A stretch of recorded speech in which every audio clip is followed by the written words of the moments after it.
16ই জুলাই বৃহস্পতিবার পবিত্র রথযাত্রা জগন্নাথ দেবের। বছরে যে বিশেষ দিনগুলো আসে তার মধ্যে এই দিন একটা অন্যতম গুরুত্ব বহন করে। কারণ বলা হয় রথের চাকা যখন ঘোরে না, তখন মহাবিশ্বের শক্তিও ভীষণভাবে আবর্তিত হয়। কিন্তু মুশকিলটা হচ্ছে সেই শক্তি সবার কাছে সমানভাবে পৌঁছয় না। এই বছর রথযাত্রার ক্ষেত্রে 3 রাশি এমন আছে যারা দীর্ঘদিন ধরে অপেক্ষা করছিলেন তাদের ভালো মুহূর্তের জন্য। কোন 3 রাশি সেটা নিয়ে আলোচনা করব, তাই পুরো ভিডিওটা খুব মন দিয়ে দেখুন।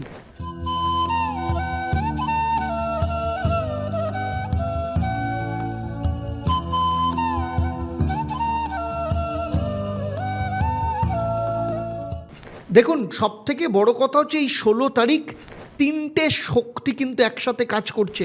কি? যেমন বৃহস্পতিবার গুরুর শক্তি, জগন্নাথ দেব হলেন বিষ্ণুর অবতার, আর বিষ্ণুর গ্রহ হলো বৃহস্পতি। তাই রথযাত্রায় গুরুর প্রত্যক্ষ আশীর্বাদ পাওয়ার সুযোগ রয়েছে। 2 নম্বর কি? চন্দ্রই ওই দিন কিন্তু মঘা নক্ষত্রে প্রবেশ করছে। মঘা হচ্ছে পিতৃশক্তির নক্ষত্র, রাজ সিংহাসনের নক্ষত্র। এই নক্ষত্র মানে পূর্বপুরুষের আশীর্বাদ সরাসরি নেমে আসে। আর 3 নম্বর কি? আষাঢ়ের গুপ্ত নবরাত্রির দ্বিতীয় দিন, মানে মা ব্রহ্মচারিণীর কৃপা সক্রিয়, সাধনা, ধৈর্য এবং আত্মশক্তির দেবী তিনি। এই 3টে শক্তি মিলে যে 3 রাশির ওপর পড়ছে তাদের ভাগ্যের চাকা ঘুরতে বাধ্য। তাহলে প্রথম রাশি কি? সেটা হচ্ছে সিংহ রাশি। কেন সিংহ রাশি? কারণ চন্দ্র সরাসরি আপনার নক্ষত্রে আসছে সেদিন, আর মঘার অর্থ হচ্ছে রাজ সিংহাসন। আর জগন্নাথ দেব সেদিন নিজে রথে আসীন হচ্ছেন, রাজার রথে, রাজার নক্ষত্র। এই সমাবেশ সিংহ রাশির জীবনে কি আনছে সেটা আমি বলছি। দেখুন, বিশেষ করে যারা দীর্ঘদিন ধরে কর্মক্ষেত্রে খুব বড় স্বীকৃতির অপেক্ষায় আছেন, এই দিন থেকে 21 দিন অত্যন্ত গুরুত্বপূর্ণ। ওপরের একটা বড় সুযোগ আসছে, নেতৃত্বের ভূমিকার দরজা খুলছে। যারা ব্যবসায় বড় চুক্তির অপেক্ষায় ছিলেন, এবার সেই জট খুলতে পারে।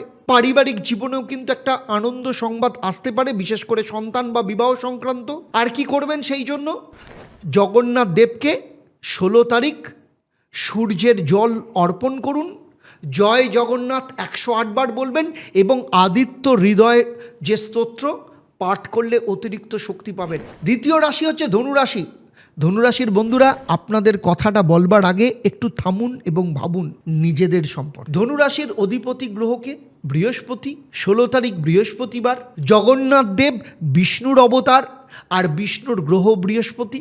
তাহলে রথযাত্রায় আপনি সরাসরি আপনার অধিপতি, আপনার স্বামী গ্রহের আরাধ্য দেবতার আশীর্বাদ পাচ্ছেন।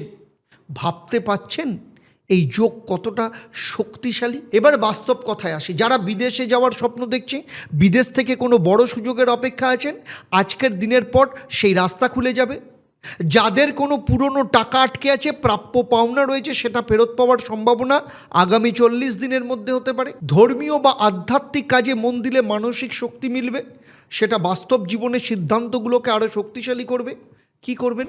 বৃহস্পতিবার রথযাত্রার দিন বৃহস্পতিকে হলুদ মিষ্টি অর্পণ করুন, জগন্নাথ দেবের নাম 108 বার পাঠ করুন, জয় জগন্নাথ বলুন, খালি এইটুকু বললেই যথেষ্ট। আর সন্ধেবেলায় তুলসী গাছে জল অর্পণ করুন। এবারে 3 নম্বর রাশি হচ্ছে মীন রাশি। কেন মীন রাশির বন্ধু? আপনাদের সাথে সব থেকে গভীর কথাটা বলবো। দেখুন, মীন রাশি মানে হচ্ছে মোক্ষের রাশি, মোক্ষ বৈরাগ্যের রাশি। আর জগন্নাথ দেব হলেন মোক্ষদাতা। তিনি পুরীতে জগন্নাথ ধামে বসে আছেন মোক্ষ দেওয়ার জন্য।